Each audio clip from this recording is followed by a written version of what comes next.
बिस्मिल्लाहिर्रहमानिर्रहीम। अस्सलाम वालेकुम। Welcome you all in your YouTube channel biology with Bilal Ahmad. Okay बेटा, एमडीकेट प्रेक्टिस टेस्ट जो है हमने स्टार्ट किया और आज उसका जो है वो फर्स्ट टेस्ट था। ओके बेटा, चंद बातें आपको बता दूं।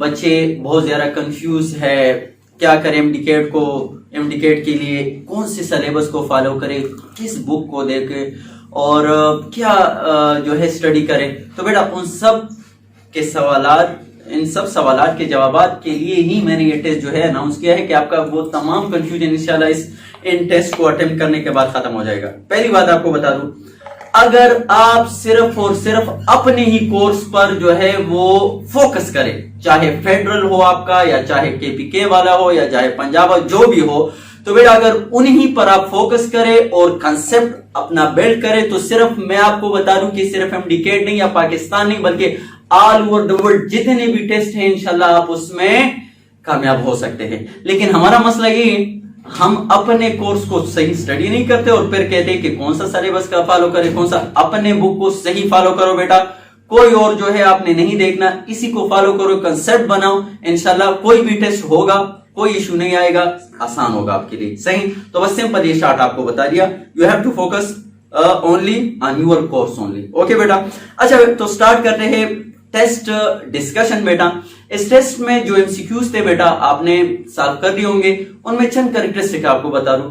बास में इसमें जो ईटा पॉइंट ऑफ व्यू से उनका जो या एमडीकेट जो तर्ज है उसी तर्ज के साथ मैंने बनाया हुआ है कंसेप्ट आपका बिल्ड करने के लिए। सही, और दूसरा बेटा इसमें चंद ट्रिक्स है वो भी आपको बताऊंगा और फिर बाज ऐसे एमसीक्यूज है उसके हल करने का तरीका भी आपको बताऊंगा आज। सही, और कुछ नया इंफॉर्मेशन नए जो है वो नए जो पॉइंट्स है वो भी आपके साथ मैं शेयर करूंगा। तो ओके बेटा स्टार्ट करते हैं। पहले एमसीक्यूज था बेटा हमारे पास के सेलुलोज जो हमारे पास है, cellulose is present in cell wall of dash. Okay बेटा, तो सिंपली आप सबको पता है सेलुलोज हमारे पास कहां पे मौजूद है, प्लांट सेल वॉल में मौजूद होता है, सब जानते हैं। लेकिन बेटा आज के लिए आप जो है याद रखना चार नाम, जब दिया जाए कि सेलुलोज हमारे पास कहां पे मौजूद है तो चार नाम आपने याद रखने हैं। और वो चार नाम क्या है बेटा, वो आपने जो याद रखने हैं, पहला उसमें है हमारे पास क्या, पहला है बेटा प्लांट सेल। तो प्लांट सेल तो आपको पता है उसमें जो सेल वॉल है मौजूद है और वो किससे बना है, सेलुलोज से। दूसरा बेटा आपने याद रखना है डायनोफ्लेजिलेट। सही, और तीसरा आपने याद रखना है ओमाइकोटा, और चौथा आपने याद रखना है बेटा ग्रीन एल्गी। तो बेटा इन चारों में हमारे पास सेल वॉल बना होगा किससे, सेलुलोज से। अब ऑप्शंस की तरफ आते हैं तो चलो प्लांट सेल तो सही हुआ, ग्रीन एल्गी भी सही हुआ। सही, तो ऑप्शन ए आपको सही लगेगा। अब दूसरा देख लेते हैं, प्लांट सेल यहाँ पे भी है, डायनोफ्लेजिलेट हाँ बेटा यहाँ पे भी है, ओमाइकोटा यहाँ पे भी है, तो दूसरा ऑप्शन भी आपके पास सही हो गया। अब जब दूसरा ऑप्शन भी आपके पास सही हो गया तो नजर आपकी कहां पे पड़ेगी, डी पे पड़ेगी, आला दिन। चलो तीसरा देख लेते हैं, तो तीसरा हमारे पास है क्लोरोफाइटा एंड फायरोफाइटा। तो आप कहोगे चलो ये तो नहीं है, तो बेटा ये भी इसमें मौजूद है, आला दिन सही रहेगा। अगर ये दोनों सही है तो बेटा इस ऑप्शन को अगर आपको पता भी नहीं है इसको आपने क्या करना है, टिक करना है, क्योंकि दो आपके पास सही हो गए तो इट्स मीन बोथ ऑप्शन नहीं है। तो आला दिन अगर ये आपको पता भी नहीं है आपने क्या करना है, डी को टिक करना है। तो ये एक आपको बता दिया, बस नाम ऐसे आ जाते हैं जो कि आपके कोर्स में जिक्र ना हो। तो बेटा अब यहाँ पे अगर देखा जाए तो ये डायनोफ्लेजिलेट इज आल्सो कॉल्ड फायरोफाइटा, इसको हम फायरोफाइटा भी कहते हैं, बाज ऐसे जो है वो अल्टरनेट नाम दे देते हैं। और green algae is also called Chlorophyta, इसको हम क्लोरोफाइटा भी कहते हैं। सो दैट्स व्हाई कौन सा ऑप्शन सही होगा, हाला अपने सही होगा। अच्छा बेटा अब जब लफ्ज सेल वॉल आ गया तो यहाँ पे डी ऑप्शन।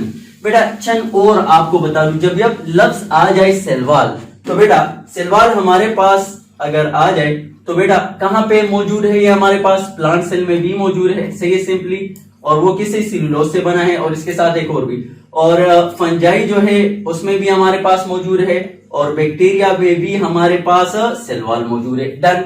अच्छा बेटा प्लांट सेल में ये सेलुलोज से बना है, फंजाई में किससे बना है, शाबाश काइटिन से बना है।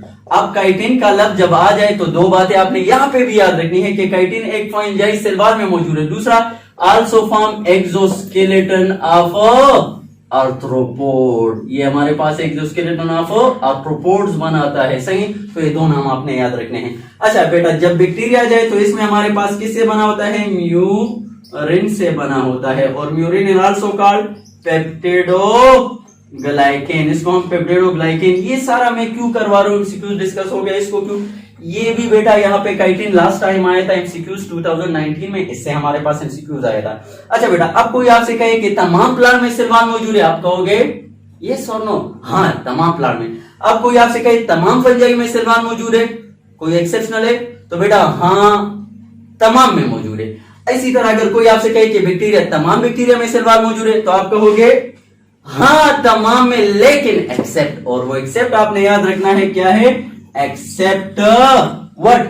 एक्सेप्ट आपने याद रखना है माइकोप्लाज्मा। ये है माइकोप्लाज्मा।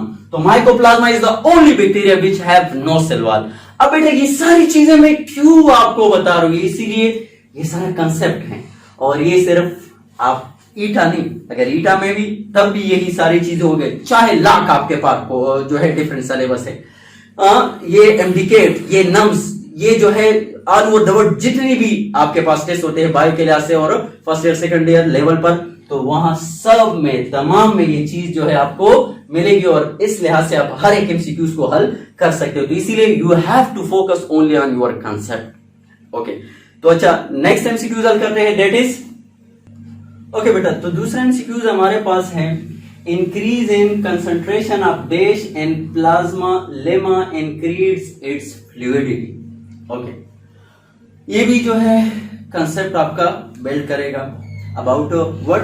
Plasma lemma. तो पहले हम प्लाज्मा लेमा को पहचाने, व्हाट इज प्लाज्मा लेमा। तो बेटा ये चंद नाम आपको बता दूं, एक आएगा प्लाज्मा लेमा, दूसरा आएगा बेटा प्लाज्मा लेमा, हाँ। दूसरा आएगा हमारे पास सेल मेम्ब्रेन, इसी तरह आएगा क्या बेटा? सेल मेम्ब्रेन के साथ प्लाज्मा मेम्ब्रेन, डन। और इसी तरह आएगा बेटा साइटोप्लाज्मिक मेम्ब्रेन। तो ये सारे जो है नाम है एक ही चीज के, plasmalemma, cell membrane, plasma membrane या साइटोप्लाज्मिक मेम्ब्रेन। तो इट्स मीन प्लाज्मा लेमा से हमारा क्या हो गया? सेल मेम्ब्रेन हो गया। अच्छा बेटा, तो सेल मेम्ब्रेन जो है हमने कहा है कि ये फ्लूइड है, सही है?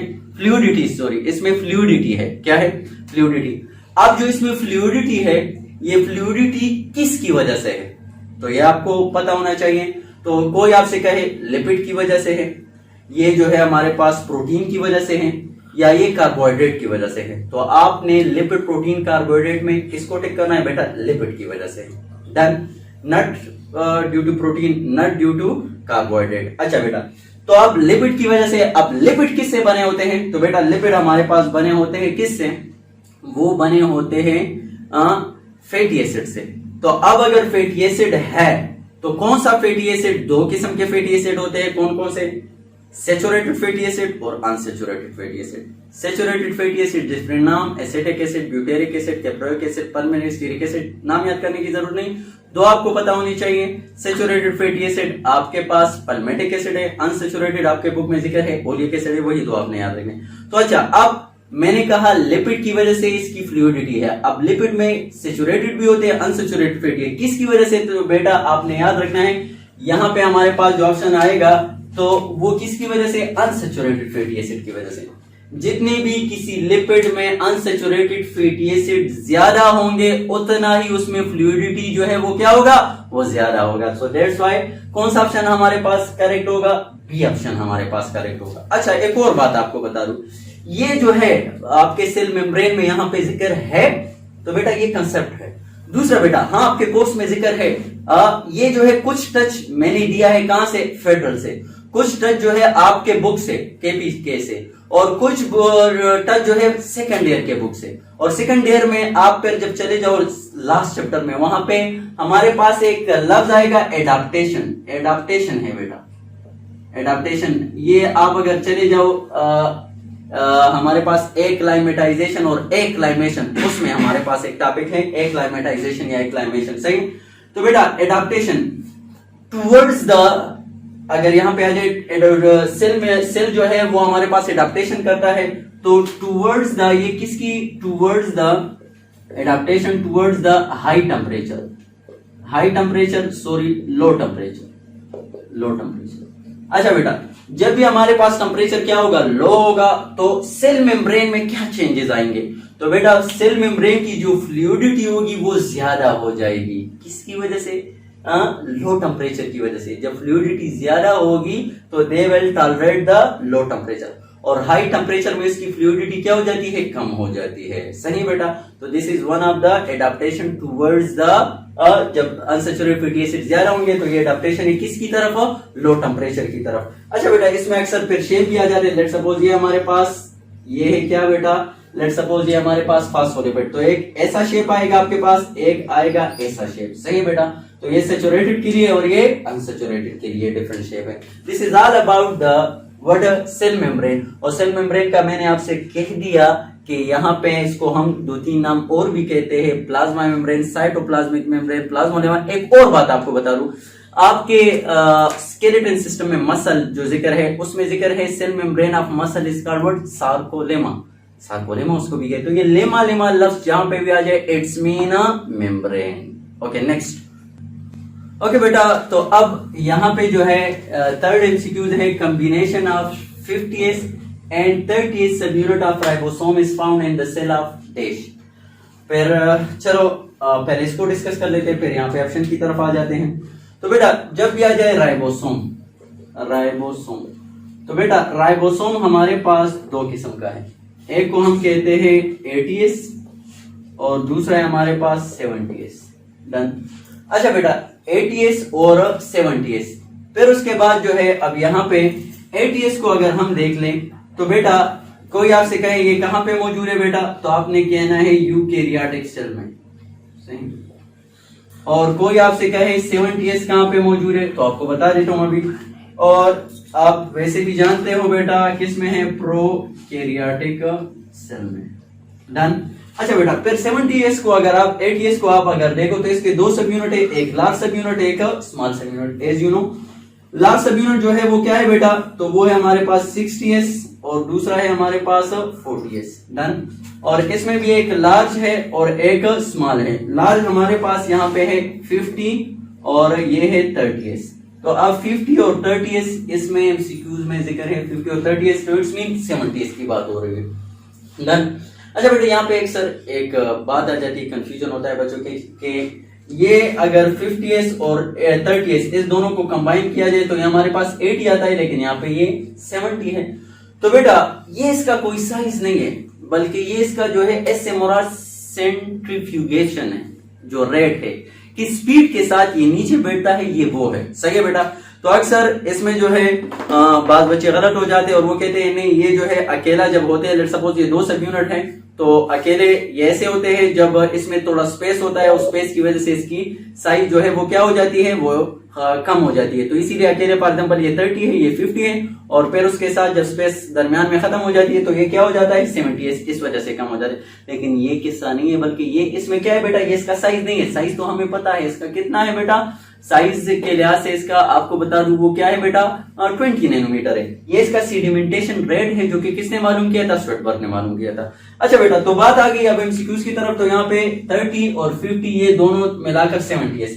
तो अब अगर आ जाए बेटा 80s राइबोसोम इज प्रेजेंट इन, तो आपने नाम देना है ओनली इन प्रोकैरियोट। यहाँ पे मैं लफ्ज लिख देता हूं ओनली इन प्रोकैरियोट, यूकैरियोट में सिर्फ और सिर्फ यूकैरियोट में मौजूद होता है। फिर यूकैरियोट में भी दो जगहों पर, एक जो है RER रफ एंडोप्लाज्मिक रेटिकुलम, और दूसरा बेटा हमारे पास फ्री होते हैं साइटोप्लाज्म में या डिस्पर्स इन साइटोप्लाज्म। यहाँ पे अटैच होता है और यहाँ पे फ्री इन साइटोप्लाज्म में होते हैं। ये फ्री क्यों कहा, यहाँ पे एक और पॉइंट आपको दूं, अगर कोई आपसे कहे किसी ऐसे प्रोटीन की एग्जांपल दो मुझे जो कि सिंथेसाइज होता है कहां पे, यहाँ पे फ्री राइबोसोम में, तो आपने नाम देना है हीमोग्लोबिन का। डन। जहां पे भी जो भी टेस्ट आप करने जाओ यही जो है आपके पास अब कंसेप्ट है बेटा, इसमें किसी बुक में कोई इख्तलाफ नहीं। डन।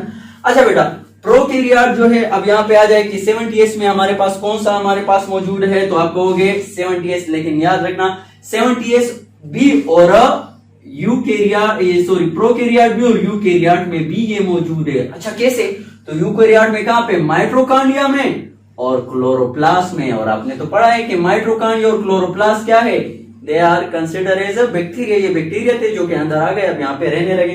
तो अब इसी वजह से जब भी आ जाए 70s ribosome it is present, तो आपने प्रोकैरियोट यूकैरियोट दोनों जो है वो क्या करने हैं? ट्रिक करने हैं। अच्छा एमसीक्यूज में अब चलो अब अगर बात की जाए तो अब 70s की बात हो रही है और प्रोकैरियोट और यूकैरियोट अब हमने ढूंढना है। तो बेटा राइजोबियम आपके पास क्या है? ये बैक्टीरिया है और बैक्टीरिया हमारे पास क्या होता है? प्रोकैरियोट होता है। सही। अच्छा राइजोफस आपके पास क्या है? ये फंजाई है और फंजाई क्या है? ये यूकैरियोट है।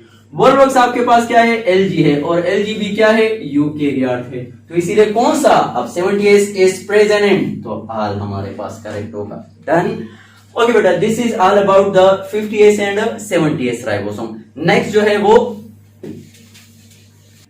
ओके बेटा अब नेक्स्ट जो है fourth, all of the following are true about mitochondria except. तो इसमें से अब माइटोकॉन्ड्रिया एक्सेप्ट ऐसे भी एक एमसीक्यूज एक्सेप्शनल के आ जाते हैं। ओके तो बेटा माइटोकॉन्ड्रिया की जब बात आ जाती है तो यहाँ पे हम कहते हैं कि ये हमारे पास क्या था? बैक्टीरिया था। कौन सा बैक्टीरिया था? एरोबिक बैक्टीरिया था। तो कंसिडर एज एरोबिक बैक्टीरिया, हाँ ये सही। और फिर सेल के अंदर आके रहने लगा। सही है बेटा। और वहां पे जो है हमारे पास फिर क्या हो गया? तो बेटा लेट्स सपोज ये हमारे पास सेल था और यहाँ पे जो है माइटोकॉन्ड्रिया ऐसे आ गया। सही है बेटा।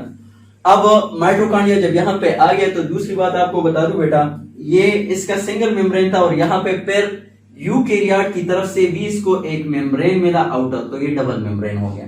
तो बेटा इसमें अगर आ जाए ये एवोल्यूशन पॉइंट ऑफ व्यू से, तो ये जो आपके पास ये जो इनर मेम्ब्रेन है, सही है बेटा, इनर मेम्ब्रेन है। तो बेटा ये इनर मेम्ब्रेन हमारे पास इट इज मोर सिमिलर, ये किसकी तरह है बेटा? इनर मेम्ब्रेन ये प्रोकैरियोट की तरह है, प्रोकैरियोटिक ओरिजिन है। और ये जो आउटर मेम्ब्रेन है, आउटर मेम्ब्रेन, तो बेटा ये इसको कहां से मिला है? दिस इज अ यूकैरियोट से मिला है। तो इसको अगर देखा जाए तो ये similar to eukaryote, similar to eukaryote.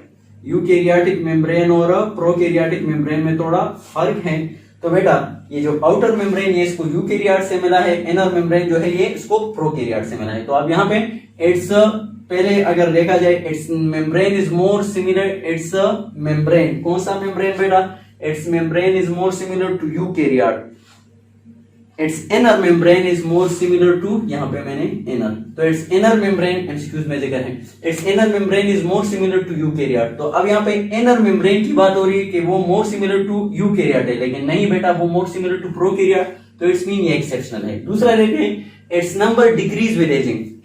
तो बेटा एजिंग की एक ये भी अलामत है सेलुलर लेवल पर कि दो ऑर्गेनेली हमारे पास क्या हो जाते हैं, उसके नंबर डिक्रीज हो जाते हैं। वो कौन कौन से? एक उनमें से माइटोकॉन्ड्रिया है और दूसरा क्या है? लाइसोसोम, आपने याद रखना है। तो इट्स मीन ये भी सही हो गया। अच्छा थर्ड है site for light reaction, sorry site for link reaction. तो हाँ बेटा ये हमारे पास साइट है किसके लिए? जब भी माइटोकॉन्ड्रिया आ जाए तो माइटोकॉन्ड्रिया में क्या क्या होता है ये आपने याद रखना है। हाँ लिंक रिएक्शन भी यहाँ पे होता है, क्रेब्स साइकिल भी यहाँ पे होता है और इलेक्ट्रॉन ट्रांसपोर्ट चेन वो भी यहाँ पे होता है। इन तीनों के लिए साइट है हमारे पास माइटोकॉन्ड्रिया, सही, इन तीनों रिएक्शन के लिए। अच्छा बेटा माइटोकॉन्ड्रिया जब आ जाए तो इसके लिए आपने याद रखना है ये क्या है? सेल्फ रिप्लिकेटिंग ऑर्गेनेली है, सही, सेल्फ रिप्लिकेटिंग ऑर्गेनेली, और इसके पास अपना ही एक डीएनए है और उस डीएनए में 37 जीन है और उनमें से एक रिस्पॉन्सिबल है किसके लिए? एजिंग के लिए रिस्पॉन्सिबल है। डन। तो माइटोकॉन्ड्रिया के बारे में ये सारी बातें जो है आपने कलेक्ट करनी और ये आपके हर एक कोर्स में जहां पे भी आप जाओगे ये तमाम के तमाम कॉमन है। ओके बेटा तो फिफ्थ एमसीक्यूज है कि light reaction occur in the dash of chloroplast. अब आ गया लाइट रिएक्शन। डन। तो बेटा ये हमारे पास क्लोरोप्लास्ट में कहां पे होता है? तो बेटा क्लोरोप्लास्ट में ये लाइट कैप्चरिंग का कौन करता है? तो बेटा क्लोरोफिल करता है। डन। क्लोरोफिल करता है। अब अगर क्लोरोफिल करता है, क्लोरोफिल देखेंगे वो कहां पे मौजूद है? तो बेटा क्लोरोफिल हमारे पास मौजूद है थाइलाकाइड मेम्ब्रेन में। तो बेटा लेट्स सपोज ये हमारे पास क्लोरोप्लास्ट, ये है हमारे पास थाइलाकाइड, और थाइलाकाइड पर एक साथ हो जाते हैं वो क्या बनाते हैं? ग्रेनम। डन। और और फिर स्ट्रोमा। तो स्ट्रोमा में तो नहीं होता, वो तो हमें पता है, यहाँ पे डार्क रिएक्शन होता है। अब आते हैं बेटा इंटरग्रेनम थाइलाकाइड और ग्रेनम की तरफ। तो बेटा अब इनमें से अक्सर आप देखो तो बात हम करते हैं कि स्पेसिफिक आपने चूज करना है। तो अगर स्पेसिफिक चूज कर ले तो यहाँ पे थाइलाकाइड मेम्ब्रेन में हमारे पास क्लोरोफिल होता है, तो जहन में आता है कि हम क्या करेंगे, यहाँ पे थाइलाकाइड को टिक करेंगे। लेकिन थाइलाकाइड नहीं है। क्यों बेटा? क्योंकि यहाँ पे अगर देखा जाए बेटा, ये से हमारे पास इंटरग्रेनम भी होते हैं, और इंटरग्रेनम में हमारे पास ये भी किससे बने होते हैं बेटा, ये बने होते हैं थाइलाकाइड से। और याद रखना, इन थाइलाकाइड, ये भी थाइलाकाइड और ये भी थाइलाकाइड है। इन थाइलाकाइड में क्लोरोफिल है, लेकिन यहाँ पे क्लोरोफिल नहीं है। तो अगर थाइलाकाइड में लफ्ज टेक करूंगा तो फिर ये से ये भी मुराद है, लेकिन इंटरग्रेनम में हमारे पास कोई क्लोरोफिल नहीं है, तो यहाँ पे कोई लाइट रिएक्शन नहीं होता। तो इसीलिए अब आपने जो है किसको टिक करना है? करेक्ट ऑप्शन हमारे पास क्या है? ग्रेनम है। क्यों थाइलाकाइड नहीं है? क्योंकि थाइलाकाइड इंटरग्रेनम में भी मौजूद है, लेकिन ग्रेनम में जो थाइलाकाइड है सिर्फ वहां पे हमारे पास लाइट रिएक्शन होता है। सो दैट्स व्हाई जो ग्रेनम है सिर्फ यहाँ पे हमारे पास जो थाइलाकाइड है उसमें क्लोरोफिल मौजूद होता है। So that's why we have to select what, granum, not thylakoid. Clear? Okay बेटा ये जो मैंने टॉपिक आपके लिए सेलेक्ट किए और जहां से एमसीक्यूज, तो अक्सर बच्चे पूछ लेते हैं कौन से टॉपिक हम ईटा के लिहाज से और एमडीकेट के लिहाज से जो है वो स्टडी करें। तो बेटा ये जो जिन टॉपिक लाइक अब पहले मैंने सेल वॉल से एमसीक्यूज उठाया, फिर सेल मेम्ब्रेन से, ये माइटोकॉन्ड्रिया, उसी तरह जाऊं भी, तो ये टॉपिक भी आपके लिए क्या होगा, ये important topic MDCAT point of view से। Next MCQs. ओके बेटा, नेक्स्ट जो है हमारे पास एमसीक्यूज, तो अगर देखा जाए यहाँ पे अब ये कुछ और तरह से हैं, ऐसे भी 8 एमसीक्यूज आ जाते हैं जहाँ पे मिस मैच पेयर वगैरह। तो बेटा अब select the miss match pair. तो बेटा यहाँ पे आप माइक्रोट्यूब्यूल, ट्यूबुलिन, ये सारे माइक्रोट्यूब्यूल, माइक्रोफिलामेंट, इंटरमीडिएट और सेंट्रियोल, ये सारे हमारे पास क्या है बेटा, पार्ट ऑफ साइटोस्केलेटन है। डन। अच्छा बेटा अब यहाँ पे तमाम फेडरल और जो भी आपके पास केपीके और ये सब जो है उनमें क्या क्या यहाँ पे जो है आपको याद होना चाहिए। तो बेटा माइक्रोट्यूब्यूल जो है वो किससे बना है, ये ट्यूबुलिन प्रोटीन से बना होता है। क्लियर? ये तो सही है। अच्छा तमाम हर जगह पर आपके पास जब भी आ जाए माइक्रोट्यूब्यूल, ट्यूबुलिन प्रोटीन से। दूसरा इसके बारे में आपने याद रखना है बेटा, ये सेल डिवीजन में हेल्प करता है, असेंबलिंग एंड डिसेंबलिंग ऑफ क्रोमोसोम। सही है बेटा इसका फंक्शन। दूसरा बेटा माइक्रोफिलामेंट जब आ जाए तो हाँ ये हमारे पास बना होता है एक्टिन से। और बेटा इसके जो काम आपने याद रखने हैं, ये साइक्लोसिस एंड अमीबाइड मूवमेंट उसमें जो है वो हेल्प करता है, ये आपने याद रखना है। और इंटरमीडिएट माइक्रोफिलामेंट, तो बेटा इंटरमीडिएट फिलामेंट इसका काम आपको बता दूं, ये मेंटेन सेल शेप को मेंटेन रखता है। डन। अब ये किससे बना होता है? नहीं बेटा मायोसिन से नहीं बना होता, तो एक्सेप्शनल ये हो गया। अब यहाँ पे बात करते हैं जरा, सेंट्रियोल जो है ये माइक्रोट्यूब्यूल से राइज होता है, तो हाँ ये भी ट्यूबुलिन प्रोटीन से बना होता है, और ये भी सेल डिवीजन में मदद देता है, फरो फॉर्मेशन वगैरह। अच्छा बेटा अब यहाँ पे अगर देखा जाए इसकी तरफ आते हैं, तो इंटरमीडिएट माइक्रोफिलामेंट केपीके बुक में अगर आप देख लो तो बेटा इसके लिए जिक्र है कि ट्यूबुलिन से बना है, इसके लिए जिक्र है कि एक्टिन से बना हुआ है, लेकिन यहाँ पे इसका क्या जिक्र है, cell shape, maintain cell shape, ये जिक्र है, इसका कंपोनेंट जिक्र नहीं है कि किससे बना है। तो ये फेडरल में जिक्र है, और आपको बता दूं बेटा कि ये बना होता है किससे, वाइमेन-10 से बना होता है। किससे बना होता है? वाइमेन-10 से। तो अब देयरफॉर हमारे पास यहाँ पे जो करेक्ट ऑप्शन आएगा एक्सेप्शनल, वो क्या है बेटा, वो इंटरमीडिएट फिलामेंट है। डन। अच्छा बेटा एक और बात आ जाती है एक्सर साइटोस्केलेटन के बारे में, वो भी आपने याद रखना है कि साइटोस्केलेटन हमारे पास ये सेंट्रियोल जो है ये सेल डिवीजन में रोल प्ले करता है, ये हमारे पास एनिमल सेल में मौजूद होता है और हायर प्लांट में हमारे पास मौजूद नहीं होता। तो वहां पे फिर सेल डिवीजन कौन करता है? तो याद रखना है as it is a part of cytoskeleton, और ये राइज होता है माइक्रोट्यूब्यूल से। तो माइक्रोट्यूब्यूल तो ऑलरेडी साइटोस्केलेटन का हिस्सा है, और वो किस में मौजूद है? हमारे पास प्लांट सेल में मौजूद है, तो इसलिए प्लांट सेल में फिर सेल डिवीजन जो इसका रोल है वो कौन प्ले करता है? साइटोस्केलेटन बजाते खुद रोल प्ले करता है। ओके बेटा तो 7th एमसीक्यूज की तरफ आते हैं। अब यहाँ पे ये और पैटर्न से हैं, which of the following is are due to malfunctioning of lysosome. तो इसे एमसीक्यूज आ जाते हैं जिसमें सारे नाम आपको एक एक दिखाई देते हैं। अब यहाँ पे और बहुत ज्यादा कंफ्यूज होता है, तो इसीलिए इन तमाम नाम को जो एक साथ दिखाई देते हैं। अब इसमें डिफरेंशिएशन आपको बता दूं बेटा, तो बेटा माल फंक्शन ऑफ लाइसोसोम की वजह से क्या होता है, तो एक डिसऑर्डर होती है और डिसऑर्डर दो है, एक है ग्लाइकोजिनोसिस टाइप 2 और एक है हमारे पास टेसेचिस डिजीज। तो बेटा डिसऑर्डर की लफ्ज जब आ जाए तो बेटा उसमें लफ्ज आएगा नोसिस, SIS हमारे पास नोसिस, ये नोसिस लफ्ज आएगा। तो नोसिस जब भी लफ्ज आ जाए इट्स मीन डिसऑर्डर, सही है बेटा। तो इसीलिए यहाँ पे हमारे पास जो करेक्ट है वो क्या है, बी है ग्लाइकोजिनोसिस टाइप 2।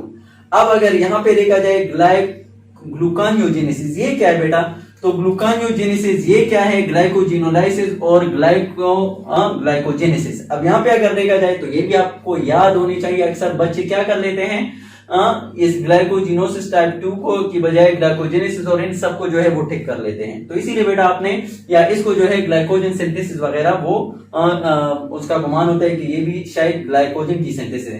तो बेटा glycogenesis it's mean synthesis of glycogen, ये मतलब ग्लूकोज से हमारे पास जब ग्लाइकोजन बनता है तो इसको हम क्या कहते हैं बेटा, ग्लाइकोजेनेसिस कहते हैं। और इसका अगर रिवर्स हो ग्लाइकोजिनोलाइसिस, इसकी ब्रेक डाउन हो, जब ग्लाइकोजन से वापस ग्लूकोज बनेगा तो उसको हम क्या कहेंगे, ग्लाइकोजिनोलाइसिस कहेंगे। और बेटा ग्लूकानियोजेनेसिस अगर देखा जाए तो ये क्या है बेटा, आपने देखा होगा कि अक्सर जब हमारे पास ग्लूकोज अवेलेबल नहीं होते तो फिर क्या होता है, फिर अदर देन कार्बोहाइड्रेट जो है वो हमारे पास ग्लूकोज में चेंज हो जाते हैं। तो बेटा conversion of other than carbohydrate like fatty acid, protein वगैरह, वो जब ग्लूकोज में चेंज होते हैं तो उसको हम क्या कहते हैं, ग्लूकानियोजेनेसिस कहते हैं, सही बेटा। अच्छा बेटा अब ये तीन जो टर्म आपके पास आए हैं ये एक और जगह भी एक साथ आएगी और वो लेवर अगर जाए, which one of the following is the function of liver, तो बेटा ग्लूकानियोजेनेसिस, ग्लाइकोजिनोलाइसिस और ग्लाइकोजेनेसिस ये तमाम जो है फंक्शन है किसके, लेवर के। तो इसीलिए यहाँ पे आपने एक ये लाइसोसोम के लिहाज से ये चीजें याद रखनी है, और बेटा दूसरा जो है इसमें आपने ये चीजें याद रखनी है कहाँ पे, लेवर में। जब हमारे पास ये टर्म्स आ जाए तो ये तीनों जो है हमारे पास फंक्शन है किसके, तो अगर आ जाए all of the following are the function of what, लेवर एक्सेप्ट, तो एक्सेप्शन में भी यहाँ पे यही करेक्ट होगा। नेक्स्ट एमसीक्यू ओके बेटा, नेक्स्ट है वाइटल स्टेन, परमानेंट स्टेन और यूज फॉर स्टेनिंग न्यूक्लियाई। ये तीनों कैरेक्टरिस्टिक्स है किसके, परमानेंट स्टेनिंग और स्टेनिंग फॉर न्यूक्लियाई। तो अब यहाँ पे बेटा स्टेन से भी एमसीक्यूज आते हैं, लास्ट टाइम 2019 में एमसीक्यूज भी आता है, तो that's why this is one of the important topic. अब ये तीनों वाइटल भी हो, परमानेंट भी हो और वो यूज हो किसके लिए, न्यूक्लियाई के स्टेनिंग के लिए, तो वो कौन सा है, methylene, aniline, aniline sulphate, fusion stain. तो बेटा इसमें आपने क्या करना है, पहले तो आपने लिस्ट याद करनी है परमानेंट स्टेन की, सही। तो इस मीन अगर परमानेंट स्टेन की वो बात कर रहे हैं बेटा, तो फिर आपने इनमें से परमानेंट स्टेन को ढूंढना है, फिर उसके बाद ये बाकी कैरेक्टरिस्टिक्स भी आप ढूंढ पाओगे। तो सबसे पहले तो आपने ये फार्मूला याद करना है, और वो क्या है बेटा, यहाँ पे मैं लिख देता हूं आलिम, ये याद करने के लिए आसान सा फार्मूला, आलिम बाई से फतवा, मैंने लिख दिया है आलिम बाई से फतवा। अब क्या है बेटा, अब यहाँ पे ये सीक्वेंस जो मैंने बनाया है ये किस तरह बेटा, ये लार्ज जो आपका टेबल है वहां पे जिक्र है, तो उसको लार्ज से स्मॉल की तरफ मैंने जो है इसको क्या किया है, सीक्वेंस दिया है। तो बेटा ए से जिस स्टेन का नाम आता है, ये सारे परमानेंट स्टेन की एग्जांपल मैं दे रहा हूं, सही। तो ए से जिस स्टेन का नाम आता है बेटा, तो याद रखना वो किसके लिए यूज होता है, fungal hyphae and spore, fungal hyphae और स्पोर के लिए जो है वो यूज होता है बेटा। तो ये थोड़ा बड़ा स्ट्रक्चर है, फिर इससे छोटा स्ट्रक्चर हमारे पास सेल है हाइफी के बाद, सही, फंगल हाइफी एंड स्पोर के लिए यूज होता है ये। फिर उसके बाद जो थोड़ा छोटा स्ट्रक्चर है इसमें जिक्र है स्टेनिंग, तो वो क्या है, ब्लड सेल, ब्लड सेल्स वो जिक्र है। अच्छा फिर उसके बाद यूसिन हमारे पास, तो बेटा फिर ब्लड सेल के बाद जब हम सेल स्टार्ट कर लेते हैं तो पहला हम जिक्र करते हैं किसका, साइटोप्लाज्म का और सेलुलोज का, सेलुलोज का जिक्र करते हैं और साइटोप्लाज्म, तो उसके स्ट्रेनिंग के लिए हमारे पास ई। अच्छा बेटा फिर उसके बाद जो है नेक्स्ट हमारे पास आ जाते हैं तीन, यहाँ पे न्यूक्लियाई, न्यूक्लियाई, और यहाँ पे भी आ जाता है न्यूक्लियाई, और यहाँ पे भी आ जाता है न्यूक्लियाई, और यहाँ पे this stand for what, DNA, सही है बेटा। तो ये तीनों न्यूक्लियाई आ गए और लास्ट में हमारे पास सबसे छोटा डीएनए आ गया। अब ये सिर्फ न्यूक्लियाई है, लेकिन यहाँ पे न्यूक्लियाई पर यहाँ पे बेटा मैंने एनिमल का पहले जिक्र किया है, तो न्यूक्लियाई, और यहाँ पे हमारे पास ओबेलिया कॉलोनी, सही, और यहाँ पे न्यूक्लियाई और लिग्निन वगैरह वो जिक्र है, सही है, प्लांट का जिक्र है। तो अब आपके पास पता लग गया कि यार परमानेंट में वो कौन सा है जो कि सिर्फ न्यूक्लियाई के लिए स्टैंड करता है। तो बेटा परमानेंट में हमारे पास ये एम हो गया जो कि किसके लिए, न्यूक्लियाई के लिए स्टैंड कर रहा है। ओके बेटा, तो अब इसका नाम क्या है, तो ए से मुराद हमारे पास क्या है बेटा, बस वाइट और सेन। अगर आपको पता है नहीं पता है या नहीं, लेकिन ये दो आपको पता लगे तो डेफिनेटली वो हमारे पास क्या होगा, यही होगा। तो अब यहाँ पे इसका नाम अगर मैं बताऊं आपको, एनालिन ब्लू, ये हमारे पास एनालिन ब्लू है, सही। अच्छा, अगर ये याद भी नहीं, ये सिर्फ आपको याद है तो आप इससे भी आप अंदाजा लगा सकते हो और ए को टिक करोगे, सही है। फिर एल से मुराद लेशमेन है, सही है, और ई से मुराद योसिन है, सही, और एम से मुराद मिथाइलेना, आपको बता दिया ब्लू, और बी से मुराद बोरेक्स केरमिन, और इसी तरह एस से मुराद सेफ्रानिन, और एफ से मुराद फ्लूजिन, सही। और ये लास्ट टाइम जो है डीएनए या क्रोमोसोम, ये लास्ट टाइम 2019 का एमसीक्यूज भी था, ईटा का एमसीक्यूज भी था। ओके बेटा, नेक्स्ट जो है एमसीक्यूज की तरफ आते हैं। ओके बेटा, नेक्स्ट है टेंथ एमसीक्यूज है हमारे पास। पेप्टाइड बॉन्ड जो है, पेप्टाइड बॉन्ड हमारे पास इज प्रेजेंट इन डैश, तो ग्लाइकोजन, एमाइलेज, प्रोलैक्टिन और both B and C. Okay बेटा, यहाँ पे अगर आ जाए देख ले, अब पेप्टाइड बॉन्ड कहां पे मौजूद होता है, तो वो हमारे पास मौजूद होता है प्रोटीन में। तो आप देख लेते इसमें प्रोटीन कौन है, तो बेटा ग्लाइकोजन जो है वो हमारे पास किस में आता है, ये हमारे पास कार्बोहाइड्रेट है, तो ये तो हट गया, और कार्बोहाइड्रेट में हमारे पास पेप्टाइड बॉन्ड नहीं, कौन सा होता है, ग्लाइकोसिडिक बॉन्ड होता है, सही। ओके बेटा, फिर अगर देखा जाए एमाइलेज, तो एमाइलेज ASE आया है, और मैंने कहा था ये क्या होगा, एक है एमाइलेज और एक है एमाइलोज, तो इसमें आपने फर्क करना है। ये एमाइलोज OSE आया है तो इट्स मीन ये कार्बोहाइड्रेट है, और अगर आ जाए बेटा एमाइलेज तो ये प्रोटीन एंजाइम है, और एंजाइम क्या होता है बेटा, प्रोटीन होता है, तो इट्स मीन ये भी प्रोटीन हो गया। प्रोलैक्टिन ये हमारे पास प्रोटीन, ये हार्मोन है, क्या है, हार्मोन है, और कौन सा हार्मोन है, प्रोटीनिशियस हार्मोन है, उसकी एक एग्जांपल है, तो इसीलिए कौन सा हमारे पास करेक्ट होगा, बी एंड सी दोनों जो है उसमें हमारे पास पेप्टाइड बॉन्ड, जब प्रोटीन हो गए तो पेप्टाइड बॉन्ड डेफिनेटली उसमें पाया जाएगा, तो that's why both B and C is correct. ये जो है प्रोलैक्टिन आपको कहां मिलेगा, सेकंड ईयर में। ए बेटा, आपने क्या करना है, जो भी चीज आपने स्टडी करनी है तो ईटा इंडिकेट के लिए सिर्फ एक चीज आपने फॉर एग्जांपल एक जगह पे देख ली है, सही है, एक चैप्टर में, तो बेटा उसको कनेक्ट करना है कहां कहां पे, और भी आपने जो है पॉइंट उसके उठाने और कौन से याद करने हैं। ओके।